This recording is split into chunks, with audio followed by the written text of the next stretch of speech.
Awesome. Welcome, Chris, to an episode of Advertising Alpha. Chris is the founder of Greenbelly Meals, and I'll let you kind of introduce yourself and give your background and talk a little bit about Greenbelly. Yeah, thanks for having me, Hal. My name is Chris Cage. I'm the owner of Greenbelly Meals. We make essentially a 650 calorie ready to eat meal. I've been running Greenbelly for about 10 years now. I started it after hiking the Appalachian Trail. And yeah, I also wrote a book about the Appalachian Trail. Nice, awesome. So yeah, the big reason why I wanted to chat with you today is just the what you've been doing on YouTube. It seems like you've taken a pretty unique strategy where, as a founder, you've built a YouTube channel specifically for the brand. So it's kind of like personal brand building plus the Greenbelly brand, but on YouTube. So what I think is, what I wanted to ask you is why did you choose to leverage YouTube as a growth channel where there's Instagram, there's TikTok right now, and then what problem are you trying to solve with scaling on that channel?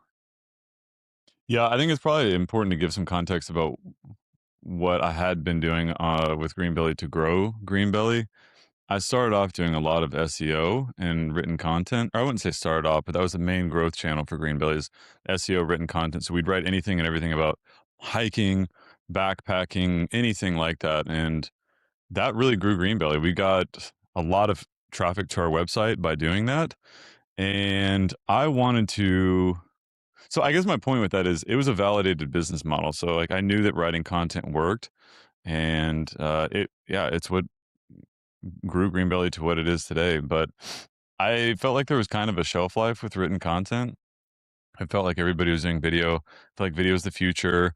I was honestly thinking about this a little bit before, even with the explosion of AI and ChatGPT and all that stuff. But I think that that is further solidified that video seems to be something more to be investing in. But I think my point is that I was already in the content marketing world and I wanted to kind of make an extension of that. So when I was looking at other marketing channels to do, whether that was, I guess paid ads is probably the biggest one. Mhm. It would be a new business model for me to test, frankly. And video just seemed like a natural continuation of doing that. But anyway, so I wanted to do YouTube specifically because I felt evergreen. Even in really just the past year, of me doing YouTube, there's still videos that I posted a year ago that get 1,000 views a day, which is Mm. fantastic. So I I feel like I'm still like in these kind of awkward teenagers with YouTube. I'm that big. I still have a lot to learn, but I have learned a lot in the last year and a half of doing this, and I like the fact that every video I make can compound and still bring traffic in the future. So evergreen content, I think, is a huge one. I also chose to do it because let's get the financial one out of the way. Like, there's obviously product awareness. People are going to hear about Greenbelly. Some people are going to buy Greenbelly. Mhm. There's also for smaller brands, I think, an interesting thing for just financial aspects is you're not gonna make a ton of money on ads, but you're gonna make some money on ads. I'm starting to get reached out to for sponsorships. I haven't ever done a sponsorship. That's something I'm toying with, is doing sponsorships. But with the combination of ads and sponsorships, even like some affiliate stuff, I can basically pay for a videographer, any kind of marketing extensions on top of that. So everything all the marketing pays for itself with those kind of additional streams of income, and that leaves me just being able to invest in the product. So it's evergreen. There's some financial wins, and I think what's really interesting for me right now is exploring these kind of like unknown doors that are opening. Mm. And I think like you're a great example of that. Like I wouldn't be here right now if I wasn't doing YouTube, and there are all Mm. sorts of doors that are opening up, whether it's meeting other YouTubers that have whatever maybe seen me, or it's a retail outlet that found me watching YouTube. So I think, or who knows what kind of like collaborations can come from that. But there've been all sorts of doors that have opened from YouTube. So I'm still early into it, but I think I'm really excited about it, and it Yeah. feels like it's been a good thing to be going for. So Yeah, I think is really interesting about how you approached uh, marketing online for Greenbelly is, it's kind of so the one thing is starting with SEO and becoming really proficient at it, and then leveraging a lot of that knowledge to your content strategy on YouTube. But I think the one thing I've learned from performance marketing is ads really just amplify what you already have going on, mm, right? And you kind of turn on the dial for ads. You might generate a lot of new customers or revenue, but as soon as you turn it off, everything kind of shuts down for the business. And so for you, it's just kind of long-term compounding growth, which, as a performance marketer, media buyer, I actually like to see that because I know you can turn the dial up and scale that. Whereas if you don't really have too much going on in that regard, you turn it on, things are great, turn it down, it looks terrible again. And then you're always kind of chasing having to spend so much money in order to generate revenue, right? Yeah, what you said is exactly how I felt about paid ads. Is I feel like there's always a valve on, valve off kind of energy with paid ads. But I think to be fair to paid ads, I just never really have gone down that rabbit hole too much. I don't know if this is kind of a limiting belief of mine or not, but it seems like when people buy Greenbelly, they're going to buy it for a specific trip. Yeah. It might be something out in the future. And so I just don't think the timing of paid ads has worked well for me. Like I Mm, feel like if somebody's wanting to go on a trip, hitting them with an ad and getting that timing right is usually really hard to do. yeah. And I think that's also why content's worked well because somebody's searching for a product to bring on their trip. I feel like, I mean, correct me if I'm wrong, but I feel like a lot of times paid ads is like, if I have an everyday product that I'm sitting at home and I just want to be eating it, like that, when I hit that, I'm going to want that right then, which I Sure. just don't think we've quite fit into that. But at least what you're saying with the content marketing, yeah, having a little bit of synergy would be ideal. Yeah. Having organic content and then having some paid ads might be 1 + 1 = 3 there. Yeah. Yeah. Well, I'm curious too, and I'm sure people are really interested, especially when brand founders and owners. Curious if you want to share some of your biggest mistakes that you experienced in maybe the first 6 and 12 months, because one really important lesson that I've learned a lot over the last year, and I've really started to kind of dig into, is that it's really important to have clarity over certainty and just be super clear about what you want to do. Some kind of metric expectations or just general expectations, and then go and do that thing. Action produced signal, just go do it. And even though you make a mistake and, you screw it up, whatever, you can take a step back, look at it, and then push forward again. I think that's like entrepreneurship is you have so much uncertainty that you just need to consistently make mistakes all the time and just keep moving forward.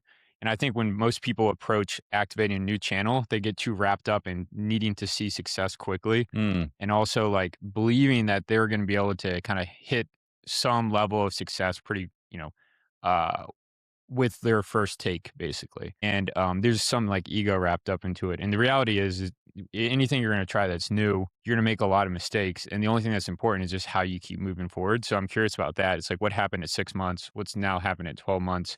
What do you think the kind of key lessons are? yeah, you talk about needing to navigate through making mistakes and failing. That was the psychological bit of the first. I mean, I still deal with it. I'm still posting videos that flop, and like that hurts. Like if I put a lot of thought into that concept, if I put a lot of thought into scripting that, making sure the tone is right, the research is accurate, I'm trying to make sure that the storytelling is interesting, and then it just flops. Like that sucks. And like thankfully the fail rate is getting, or the success rate is getting better now, but I do think there was a huge thing, especially starting off in those first 6 months or so, is the fail rate was very high. So Mhm. then I'm like, "Oh," I had to be willing to say, "All right, that sucked. Hopefully the next one will be better. Oh, that one sucked. Hopefully the next one will be better. Oh, that one sucked. Hopefully the next one will be better." So there's certainly a lot of, but if we're talking about just general mistakes I made, I think to be clear, I'm making a lot still currently as we speak. But I think when I was first starting off, the biggest mistakes I was doing was I focused too much on, I don't know if perfection is the right word, but I think that there was a certain visual element that I was Mhm. trying to hit,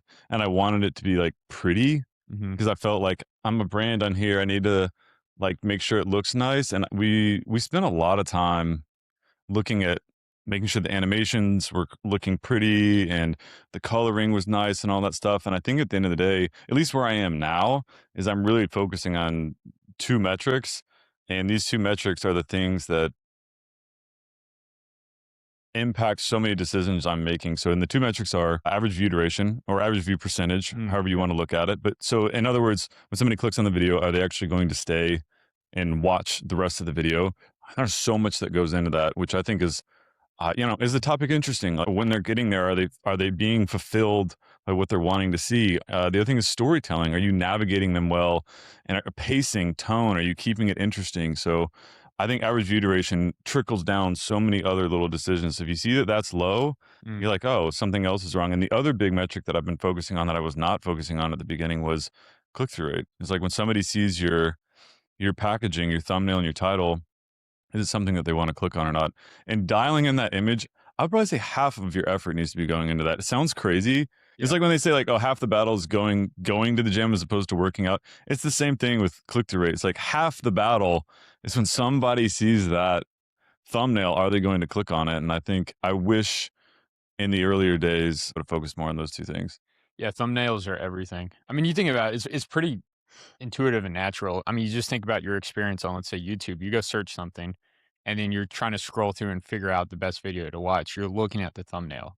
So the more enticing the visuals are in that thumbnail, and the more information that you provide up front, and the way you kind of write that copy definitely drives better click through rates, right? And I've noticed, like, yeah, top people on YouTube, they're really good at those thumbnails. Like that, just it 100% is half the battle. But then I think that's the other key thing too. Is just, I mean, we look at this from a when we're doing ads, like hook rate is super important. So like once you kind of get someone to watch that first 30 seconds of an ad, and then that view through rate too, it's like how many people are actually watching it to, like, 70 or 80% of the video. Hmm.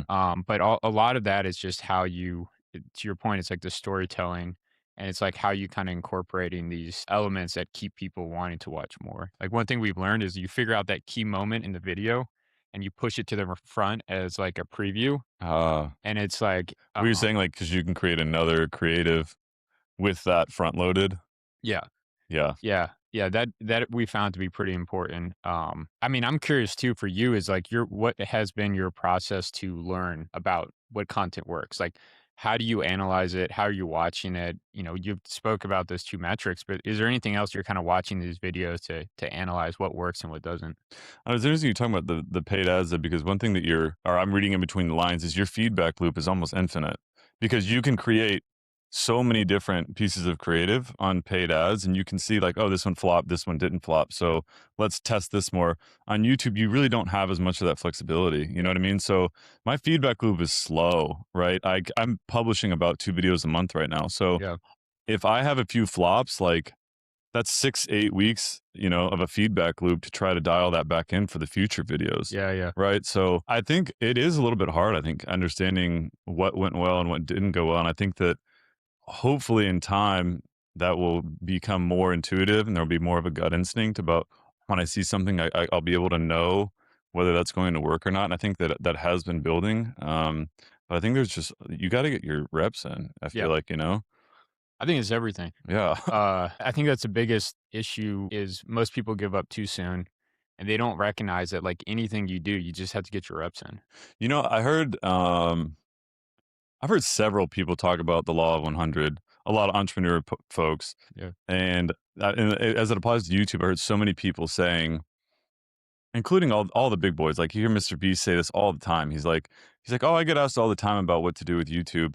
And every time I tell people, how many videos have you made?" And they're like, "Oh, I made like 5 videos and they didn't work. Like maybe it's the Yeah. algorithm." It's like, "No, your videos probably sucked and you need to do 100 videos and then come back and talk to me." And it's like there's just something with that sort of repetition. I don't know if Mhm. you heard that like pot making analogy. I don't know if this is true. Yeah. This story about the professor that has he had this professor had like 2 groups of students. Yeah, yeah, yeah, go ahead. I know the story. Yeah, yeah, go ahead. Yeah. I don't know if this is true or not, Yeah. by the way, but the story goes there's a professor that has a group of students. He segments them into Group A and Group B. Group A is assigned to make a perfect pot by the end of the semester. They're tasked with making this perfect pot.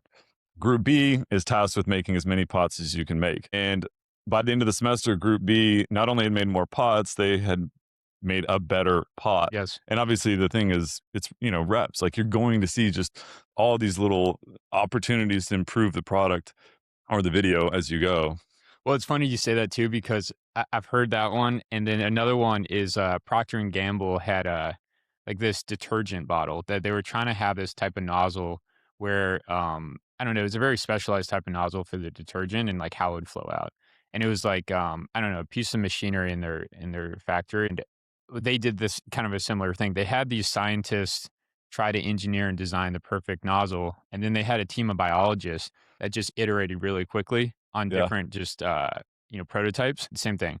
Like this team of like highly, super intelligent, really specialized, whatever, scientists tried to design and engineer the perfect nozzle, and they would just work for a long time and then present it. Whereas the biologists were just flipping through prototypes really quickly, and they ultimately got a much better result. And that's I mean, that's what we do on ads. It's just you basically try to create this framework and you test as many concepts as possible. I mean, there's a lot of rationale and logic behind it, yeah, but you constantly kind of get closer to what works best. And I think that's I mean, that's everything. It's just constant iteration. So Yeah, no, I mean, that's I'm trying to do that. I guess, again, the thing with YouTube is, to get to 100 videos is literally take me a couple years. yeah. Like, Yeah. feedback loop is slow. Yeah, yeah. Well, I'm curious about for you personally, how important it is for you to be on camera and kind of be the face of the channel as well as Greenbelly. One thing that at least what we try to do is get founders to shoot a founder video for ads. We find it to be really authentic, really Mm. powerful, and it's a really good story to kind of put out there and help build your brand. However, a lot of founders we talk to just don't want to be in front of camera. I'm curious about that. Dude, I remember I was on vacation, and I don't know, this is Christmas 2 years ago? And I remember I was on vacation with my mom, and we were talking. I talked to her about work sometimes, and she was asking me like, "Oh, what are you gonna be doing with Greenbelly next year?" And I was like, "I'm thinking about going on camera." Yeah, And dude, it was such a process for me because I was like, I'd like, obviously, like, maybe on like our About Us page, I'll have my face, and like that to me is like, oh, I'm like out there. yeah, Dude, no, that was a huge decision for me, is my point, and it's uncomfortable, it's cringe, you're not happy with how you're being presented. There's so much of that, going on, but I think to your point, the founder works for a lot of reasons, and I think one main reason is trust. mm, Like, you are able to collapse the timeline of trust when you put a human founder face on yeah, there, compared to if you have a brand face on there, because if you have a brand face on there, the person viewing that is going to take so many more repetitions to view you, to build some sort of trust, or even really understand what you're about. When you're a human on there, people's bullshit radar is strong. Like, they can be like, they just trust you or don't. You know, like, this is like into like politicians and stuff. Like, mhm, people are just kind of like trying to sort through what's real. And when you put a human founder on there, people are like, ah, that's real. I also think that there was another thing for me putting the founder on there that worked, is because I wasn't able to hide behind my marketing team. yeah, Like, I couldn't put out a video, watch it flop, and then kind of be like, "Oh, like, marketing needs to do better." yeah, yeah, Like, I'm like, if it fails, it's on me, and like, I need to do better. So I think there was certainly, I think, like, some sort of elevation of quality. Like, I'm like, "Oh, I have to do better." So I think the founder's been huge. yeah. Yeah, I think I appreciate what you say about the cringe factor too going into it because I think that's the thing that I mean, it kind of goes back to what we are talking about with reps too. But you're gonna look bad at the start. It's gonna be awkward at the start, and I mean, I feel this for myself because I do a lot of content on LinkedIn, and I hate it. Like honestly, I see some of these posts, and I'm just like, man, I really wish I didn't post that. And some of these videos too I've done, and it's just, you just gotta get it out there and kinda move past that. And I think it's super important for founders because you've obviously built something and created something that you're really passionate about, and you're really trying to solve a problem from your kind of personal experience. And I think when you can tell that story really well, it's really powerful for customers because then it becomes very real and obvious that you're truly trying to help people, and it's not like you have this gimmicky product you're trying to push through other people. Does that make sense? 100%. I think there's also a little bit of a, almost like we're talking about the law of 100, is I think there's a certain feedback loop when you put yourself out there that, like, I'm working on new products, I'm working on a rebrand right now, and I just feel like by having my face out there, I'm kinda, like, naked, Yeah. and I'm getting this, and, like, in kind of a good way. I'm like, "Oh, people are seeing who I am." I'm also, like, seeing hundreds of comments Mm, about anything and everything, like, "Oh, I like your product, I don't like this, I like that," and it's like, I just feel like it's so much more connected to what people care about versus something like, "Oh, I'm gonna, like, put out a blog post or something." sure. Yeah. But I think you'll learn so much faster, right? Because you have that sense of ownership about what you're putting out there and really kind of reading and getting understanding what your customers are saying. That kind of leads to my next question here, which is I think one thing I've learned a lot about the outdoor space is you know, the consumer is uh, really, I would say, skeptical of brands, mm, especially brands that do marketing and advertising poorly. And there's a lot of nuance to the products, especially when you go into these very niche categories. yeah. And so I'm curious about that. And they're super knowledgeable, right? like I've had this happen with clients where we'll put out an ad and then we'll get all these comments and be like, "That's the wrong, piece of equipment for this," or, "That's the wrong," we have like a hunting client. It's like, "Oh, that's the wrong gaming species for that type of thing," and and they just go after you, right? And so that's what I'm And curious then they about too. like build up likes and Yeah, yeah, yeah. right, Sometimes it's good because you get a ton of engagement and that ad actually, right, gets a lot of yeah. impressions for All free. engagement's good, negative or Yeah, positive. yeah, right? But I'm curious about, like, that for you is, like, how do you earn trust, with your kinda target, I don't know, viewer on the channel, but also, like, customer for you? Obviously, there are probably people who are buying your product that are pretty, dedicated outdoorsmen. There's probably unique things that they're looking for with the product. Like, how do you kind of build credibility with them? A few things come to mind. I think a main one is well, and maybe I should say this starting off with Greenbelly, just in general, like owning a brand was. I think hiking the Appalachian Trail is you're not like an expert or anything like that, but you certainly by hiking for 6 months, there's a certain level of credibility that comes with that, Yeah, and I think that was huge, at least for me, to feel like, oh, it's okay for me to create products in this space because I have some credibility by doing this. So I think just like industry specific, I think hiking the Appalachian Trail was something helpful for me early on. And I think now to build some sort of kind of trust there is hopefully the videos can speak for themselves and yeah, people can kind of see this, they'll get a vibe check from your tone, your body language. This guy seemed dishonest. And also is the video well done, you know? I think if they see this guy somebody's creating crappy videos or saying outlandish things, then obviously that's gonna, flop some trust for them. So I think the inverse of that's true as well. So the better content you can create, I think trust is going to inherently come with that. yeah. Yeah, that makes sense. And then from that too, for your, traffic to the website from YouTube, is Yeah. it higher quality than other sources? And like for your blogs, how does that look and how are you measuring it? Dude, if I that's I mean, I don't know. I mean, I think I can obviously like shoot from the hip a little bit here, but just for maybe for some context, peak SEO world was for Greenbelly 500,000 monthly visits. Mm, To like the New York Times, that's nothing. To a small like hiking blog, that's sizable, right? yeah, But that's a benchmark, is my point. Something we can compare it to. For views right now on YouTube, it's probably somewhere like every month's volatile, and I'd say right now it's about 250,000 views. okay. So Yeah. I'm not able to compare one to one, Yeah, yeah. but I can tell that what we do have is post purchase survey. So Nice. Yeah. so when somebody checks out on our website, there's a question saying, "How did you hear about us?" And there's an embedded form on our Shopify site, Yeah, yeah. and I can look at that, right, and break that down. And I haven't looked at that in a few months, but or maybe like 2 to 3 months, but I remember for the trailing 12 months, I wanna say about 35%, about a third Mm, of people were attributing they heard about us from their first purchase on YouTube. yeah, yeah. So that alone to me says that it's converting. But beyond that, like how are they am I tracking? No, attribution's frankly fairly tough. Yeah. So I think there's a lot of awareness that happens with YouTube. It's not a direct conversion. It's much more of like, oh, I watched this video 3 months ago. Maybe another video from Green Belly pops up in my algorithm again 3 months later, and then like maybe I hear a friend talk about it. Now I'm going to purchase it. That's really hard to you know, attribute on Google Analytics or something like that, right? But I think the post purchase survey is something that I can really go back to. And if you're talking about how we actually try to convert people, it's not that dialed in, frankly. I think right now I'm creating a video, anything and everything related to hiking outdoors, maybe a little bit of fitness. And at the beginning of the video, I might say, hey, I'll have like a 20, 30 second intro to try to hook the viewer. And then I'll say, hey, I'm Chris. I'm the founder of Greenbelly Meals, a 650-calorie ready-to-eat meal. I also wrote How to Hike the Appalachian Trail. Mm, Let's dive in. Hop into the rest of the video. Have the video. Maybe 40% of the way through, I'll have like a 20-second proper blurb on the product. But beyond that, I mean, that's really it. And then it seems to hopefully be working by at least a third of post-purchase survey attribution. got it. Yeah, attribution's super hard. I mean, it's something that we kinda deal with all the time.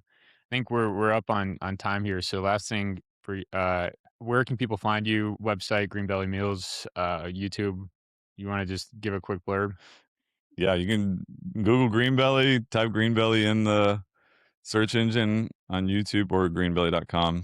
Nice. Awesome. Well, thanks for being here. This has been awesome. Thanks, Hal. Appreciate it.